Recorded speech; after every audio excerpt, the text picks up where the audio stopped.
Hello friends, आज के topic में हमने सब क्यूरी को डिस्कस करना है, जिसको इनर क्यूरी भी कहते हैं और नेस्टेड क्यूरी भी हम उसे कहते हैं। तो किसी भी क्यूरी में अगर एक और क्यूरी हो तो हम उसे सब क्यूरी कहते हैं। और ज़्यादातर हम किसी भी रिकॉर्ड्स को अगर रिट्रीव करना है और हमें कंडीशन की वैल्यूज़ का पता ना हो तो उस टाइम हम सब क्यूरीज़ को यूज़ करते हैं। मोस्टली हम वेयर के क्लास में सब क्यूरी को यूज़ करते हैं, बट हम इसको फ्रॉम और सिलेक्ट की क्लास में भी यूज़ कर सकते हैं। तो ओरेकल जो है ये एक्चुअली 255 लेवल्स ऑफ सब क्यूरीज़ को हमें अलाउ करता है, जिसको हम वेयर की क्लास में यूज़ कर सकते हैं।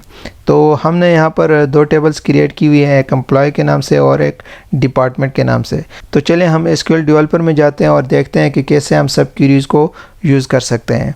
तो अगर हम चाहते हैं कि इस टेबल में मौजूद उस एम्प्लॉय का रिकॉर्ड को हमें डिस्प्ले करे जिसकी सैलरी सबसे ज़्यादा हो, तो उसके लिए हम यहाँ पर क्यूरी लिखेंगे। सबसे पहले सिलेक्ट स्टेरिक फ्रॉम एम्प्लॉय करेंगे, हमारा एम्प्लॉय का टेबल है, और देन यहाँ पर हम वेयर के क्लास को यूज़ करेंगे, वेयर लिखेंगे, और उसके बाद हम यहाँ पर मेंशन करेंगे EMP_salary, और देन यहाँ पर हम ऑपरेटर यूज़ करेंगे इक्वल का, और उसके बाद हम एक सब क्यूरी को यहाँ पर मेंशन करेंगे। क्योंकि अगर हमें नहीं पता है कि मैक्सिमम सैलरी यहाँ पर कितनी है, तो उस टाइम हम यहाँ पर सब क्यूरी को यूज़ करेंगे, और उसके लिए हमारे पास क्यूरी होगी। सबसे पहले हम लिखेंगे सिलेक्ट, और यहाँ पर हम मेंशन करेंगे मैक्सिमम यानी मैक्स लिखेंगे।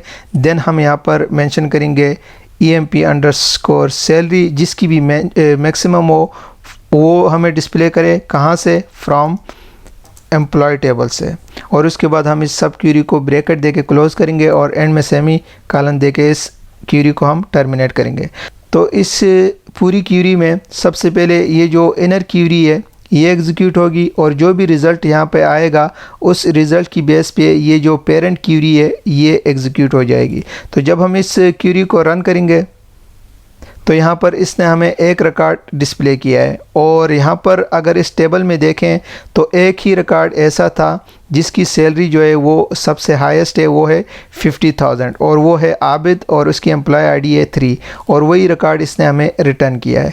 यहाँ पर इस क्यूरी में सिर्फ एक रिकॉर्ड जो है ये हमें रिटर्न कर रहा है, क्योंकि हम यहाँ पर इक्वल का ऑपरेटर यूज़ कर रहे हैं। और इसी तरह अगर हम चाहते हैं कि मोर देन वन रिकॉर्ड को ये रिट्रीव करके दे, तो अगर हम इस टेबल में मौजूद उन रिकॉर्ड्स को डिस्प्ले करना चाहते हैं जिनकी एम्प्लॉय सैलरी जो है वो 30,000 से अबव हो, तो उसके लिए हम क्यूरी लिखेंगे। सबसे पहले हम यहाँ पर सिलेक्ट लिखेंगे, देन स्टेरिक, क्योंकि हमने पूरे रिकॉर्ड को यहाँ पर डिस्प्ले करना है। अगर आपने किसी स्पेसिफिक कॉलम को डिस्प्ले करना है तो यहाँ पर आप कॉलम का नाम भी दे सकते हैं। देन हम लिखेंगे फ्रॉम, और उसके बाद हम टेबल का नाम लिखेंगे। हमारे पास टेबल है एम्प्लॉय।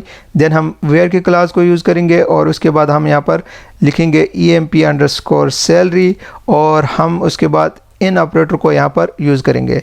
देन इसके बाद हम यहाँ पर सब क्यूरी को मेंशन करेंगे, जैसा कि हम लिखेंगे सिलेक्ट EMP_salary फ्रॉम एम्प्लॉय, और उसके बाद हम यहाँ पर वेयर के क्लास को यूज़ करेंगे, वेयर लिखेंगे। देन हम कहते हैं कि EMP_salary जो है वो ग्रेटर देन 30,000 हो, वो हमें डिस्प्ले करे, और उसके बाद हम इस सब क्यूरी को क्लोज करते हैं और एंड में सेमी कॉलन देके इस क्यूरी को हम टर्मिनेट भी करेंगे। तो यहाँ पर सबसे पहले ये इनर क्यूरी जो है ये एग्जीक्यूट होगी, और जो भी रिज़ल्ट आएगा उसकी बेस पे यहाँ पर जो पेरेंट क्यूरी है ये एग्जीक्यूट होगी। तो जब हम इस क्यूरी को रन करेंगे तो यहाँ पर हम देख सकते हैं इसने हमें उन सारे एम्प्लॉयज़ के रिकॉर्ड्स को रिटर्न किया है जिनकी सैलरी 30,000 से अबव थी। और अगर आप चाहते हैं कि सिर्फ एम्प्लॉय के नेम को डिस्प्ले करें जिनकी सैलरी 30,000 से अबव हो, तो यहाँ पर स्टेरिक की जगह आप EMP_name दे सकते हैं, क्योंकि हमारे पास जो कॉलम है EMP_name, और देन अगर हम इसको एग्जीक्यूट करेंगे तो सिर्फ जो नेम्स है उसने हमें ये रिटर्न किया है। तो गाइस, सब क्यूरी क्या होती है उसको हमने डिस्कस किया, और कैसे हम इसको यूज़ करते हैं उसको भी देख लिया। तो आज के लिए इतना ही।